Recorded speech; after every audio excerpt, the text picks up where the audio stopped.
میرے تمام دیکھنے اور سننے والوں کو السلام علیکم۔ اگر آپ کو سٹوری پسند آئے تو اپنی رائے کا اظہار کمنٹس میں ضرور کریے گا اور چینل کو لائک اور سبسکرائب کرنا مت بھولیے گا تاکہ آئندہ آنے والی انٹرسٹنگ ویڈیوز کا نوٹیفیکیشن آپ کو مل سکے۔ شادی کے بعد میرے ہاں 4 بیٹیاں پیدا ہوئیں۔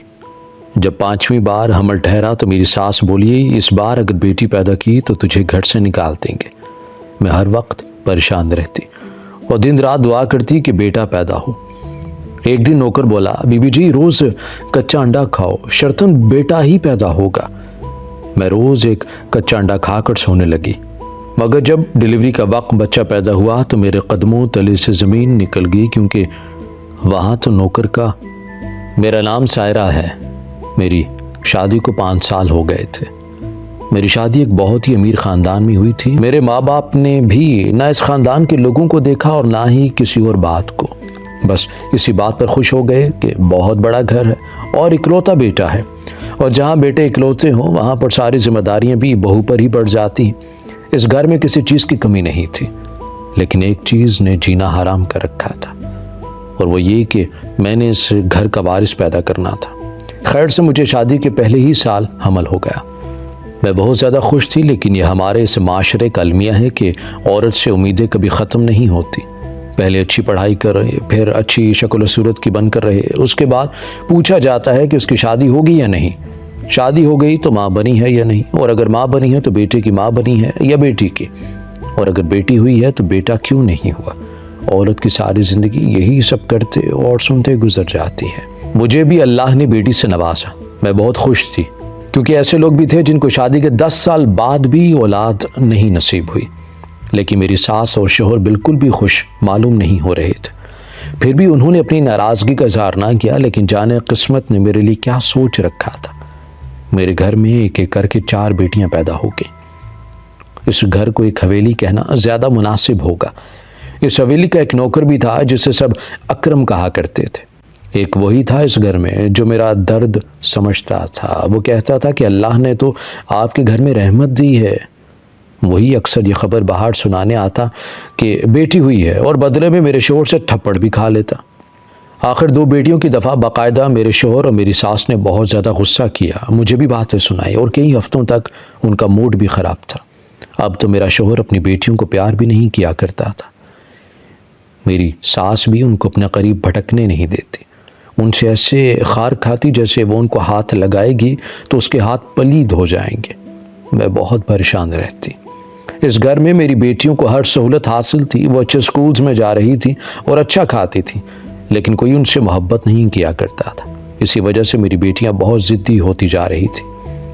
اب تو میں نے بھی اللہ سے دعائیں کرنا شروع کر دی کہ 4 بیٹیوں کے بعد ایک بیٹا عطا کر دے، کیونکہ میں بھی چاہتی تھی کہ اللہ مجھے بیٹے سے نوازے۔ لیکن 4تھی بیٹی کے بعد 2 سال گزر جانے کے باوجود بھی مجھے حمل نہیں ہو رہا تھا۔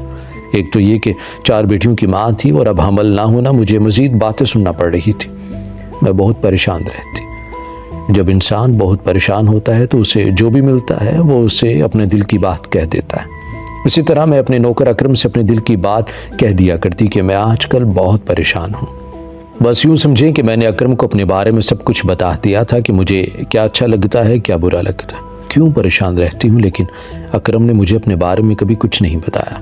ویسے بھی مجھے جاننے کا کوئی شوق بھی نہیں تھا۔ وہ ایک بے ضرر انسان تھا، عمر میں مجھ سے چھوٹا تھا، اس گھر اور اس خاندان کا بہت پرانا وفادار تھا۔ اس کے باپ دادا بھی یہیں پر نوکر کے طور پر کام کیا کرتے تھے۔ میں نے دن رات دعائیں کی، منت مانی، اور پھر اللہ نے مجھ پر کرم کیا۔ 5ویں دفعہ حمل ٹھہر گیا۔ میں بہت خوش ہوئی تھی، اسی بات پر خوشی تھی کہ اللہ نے مجھے امید سے کر دیا، نہیں تو اگر ایسا نہ ہوتا تو بہت برا ہو جاتا۔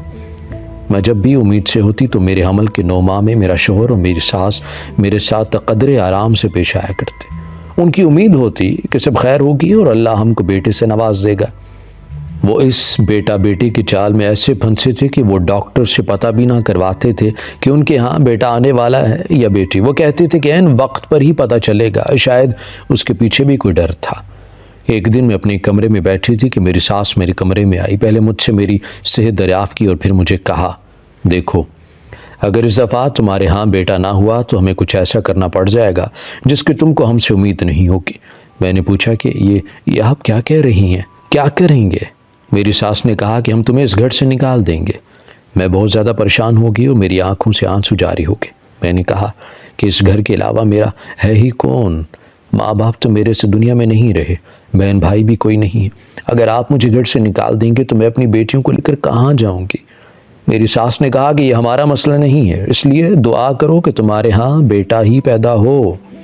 اگر تمہارے ہاں بیٹا پیدا ہوا تو تم اسی حویلی میں ملکہ بن کر راج کرو گی، راج۔ میں تمہیں بہت زیادہ خوش رکھوں گی، تمہاری بیٹیوں اور تم جو چاہو گی تمہارے سامنے حاضر کر دیا جائے گا۔ لیکن اگر تمہارے ہاں بیٹا پیدا نہ ہوا تو پھر سمجھو کہ تمہیں آسمان سے اٹھا کر زمین پر پھینک دیا جائے گا۔ میں اپنے بیٹے کی دوسری شادی کروا دوں گی، میں بالکل حق پر ہوں۔ میں نے تمہیں 5 موقع دیے، اگر 5 موقعوں کے بعد بھی تم ہمیں ایک اولاد نرینہ نہ دے سکی تو اس میں تمہاری غلطی ہے، ہم لوگ تو حق پر ہیں۔ میری ساس کی زبان پر جو آیا انہوں نے مجھے سنا ڈالا، یہاں تک کہ یہ بھی کہہ دیا کہ اگر بیٹا پیدا نہ ہوا تو اسی دن اپنی 5 بیٹیوں کو ساتھ لے کر ادھر سے تمہیں جانا ہوگا۔ میں حیران رہ گئی تھی، وہ اس قدر ظالم کیسے ہو سکتی ہیں؟ اچھی تو یہ میرے ساتھ کبھی بھی نہ تھی، لیکن اتنا ظلم یہ لوگ میرے ساتھ کیسے کر سکتے تھے؟ اکرم کو کچھ دیر پہلے میں نے جوس بنانے کا کہا تھا، وہی دینے شاید کمرے میں آ رہا تھا جب اس نے میری ساس کی باتیں سن لی اور مجھے روتے ہوئے بھی دیکھ لیا۔ جب وہ کمرے میں آیا تو میرے آنسو اس قدر شدید سے بہہ رہے تھے کہ میں ان کو روک نہیں سکی۔ اکرم نے جوس ایک طرف رکھا اور ہاتھ باندھے کھڑا ہو گیا، اس نے سر جھکا لیا۔ میں نے اپنے آنسو صاف کیے، اس نے کہا بی بی میں نے سب سن لیا ہے، یہ بڑے ہی ظالم لوگ ہیں، ان کے باپ دادا بھی ایسے ہی تھے اور ان کے خاندان کو کوئی بد دعا ہے کہ کئی سالوں تک ان کے خاندان میں بیٹا ہی پیدا نہیں ہوتے۔ بڑے صاحب بھی تو بڑی بیوی کی شادی کے 10 سال بعد پیدا ہوئے تھے۔ میں حیران ہوئی کہ میری ساس 10 سال تک اولاد نہ پیدا کر سکی، ان کو کیا محسوس ہوا ہوگا؟ وہی جو اب مجھے محسوس ہو رہا ہے۔ پھر کیا وہ میرا درد نہیں سمجھ سکتی؟ اور میں نے تو اس گھر کو اولاد دی تھی، ایسا تو نہیں تھا کہ میں بالکل ہی بانجھ تھی۔ بی بی میں آپ کو ایک ترکیب بتاتا ہوں، یہ بڑا پرانا نسخہ ہے، ہمارے بڑوں کا اور پیروں کا سب پر اس کا بھروسہ ہے، اس نسخے کے اوپر، اور کچھ زیادہ کرنا بھی نہیں ہے۔ صرف رات کو سوتے ہوئے ایک کچا انڈا آپ نے کھا لینا ہے۔ میں شرط لگا کر کہتا ہوں کہ آپ کے ہاں بیٹا ہی پیدا ہوگا۔ میں نے اکرم کو کہا کہ تم یہ کیسی باتیں کر رہے ہو، اس طرح بیٹا کیسے پیدا ہو سکتا ہے؟ اکرم نے کہا بی بی جہاں اتنا کچھ کر لیا وہاں یہ بھی کر کے دیکھ لیں، اگر بیٹا پیدا نہ ہوا تو میرا نام بدل دیجئے گا۔ امیر لوگوں میں ایک بڑی خامی ہوتی ہے کہ جب وہ بہت زیادہ پریشان ہوتے ہیں تو اپنے ان پڑھ اور ناسمجھ نوکروں کے مشورے میں بھی آ جاتے ہیں اور یہ بھی نہیں سوچتے کہ بھلا وہ جو مشورے دے رہے ہیں اس کے پیچھے کوئی منطق بھی ہے یا نہیں۔ میں نے بھی اکرم کی بات مان لی اور اسے کہا کہ روز رات کو کچا انڈا پی کر سویا کروں گی، اگر میں کسی دن بھول جاؤں تو تم میرے لیے انڈا لے کر آ جانا۔ اکرم نے کہا کہ میں یہ کام اپنی ذمہ داری سمجھ کر کروں گا اور مجھے یقین ہے کہ اس دفعہ آپ کو بیٹے سے نوازا جائے گا، پھر آپ اس حویلی پر راج کریں گی، راج، اور مجھے بھی آپ کی خدمت کر کے بہت خوشی ہوگی۔ بہت سالوں بعد اس حویلی کو کوئی اچھی مالکن ملے گی۔ جیسا اکرم نے کہا تھا میں نے روز رات کو ایک کچا انڈا پینا شروع کر دیا۔ پہلے تو مجھے بہت عجیب لگا لیکن مجھے کوئی پرواہ نہیں تھی، اس کا ذائقہ کیسا تھا، یہ کرنا عجیب کام تھا، پر مجھے کسی بھی طرح بیٹے کی ماں بننا تھا، یہی میرا مقصد حیات بن کر رہ گیا تھا۔ اگر میں کسی دن بھول جاتی تو اکرم خود میرے لیے دودھ دینے کے بہانے انڈا بھی لے آتا۔ میرے شوہر کو اس کی بات کی کوئی خبر نہیں تھی، لیکن ایک دن میرے شوہر نے یہ بات نوٹ کر لی اور اس نے کہا کہ یہ انڈا تمہارے لیے آیا ہے؟ تو میں نے کہا کہ ابلا ہوا انڈا ہے، آپ کی امی نے کہا ہے کہ رات کو دودھ کے ساتھ ایک انڈا کھایا کرو۔ میرا شوہر ہنسا اور کہنے لگا کہ ساتھ یہ بھی دعا کیا کرو کہ تمہارے ہاں بیٹا پیدا ہو، ورنہ کھانا پینا تمہارے کسی کام نہیں آئے گا۔ کبھی کبھی مجھے یہ سوچ کر بہت تکلیف بھی ہوتی کہ میرا شوہر بھی میرا ساتھ نہیں دیتا، میرے لیے کچھ نہیں کر سکتا، لیکن کم سے کم مجھے تسلی تو دے سکتا تھا۔ اگر مجھے اس کا تھوڑا سا ساتھ مل جاتا تو شاید سکون مل جاتا، لیکن اب سچ تو یہ تھا کہ مجھے اس سے کسی بھی چیز کی امید نہیں تھی۔ اس نے مجھے اپنی ہمسفر نہیں سمجھا، اس نے مجھے بچہ پیدا کرنے کی مشین سمجھا تھا۔ اسے مجھ سے بیٹا چاہیے تھا، میں نے دعا کی کہ اس دفعہ مجھے بیٹا ہی پیدا ہو جس کو میں اس کے حوالے کر کے یہ کہہ سکوں کہ جو تمہیں چاہیے تھا وہ تمہیں مل گیا، لیکن مجھے تم سے کوئی سروکار نہیں ہے اور ہم صرف نام کے میاں بیوی ہیں۔ میں اس دن کا انتظار کر رہی تھی۔ میں اسے یہ کہنا چاہتی تھی کہ میرے اندر ان 5 سالوں میں بہت نفرت بھر گئی تھی، میں نے پھر بھی کسی طرح سب کچھ برداشت کیا کیونکہ میں بیٹیوں کی ماں تھی۔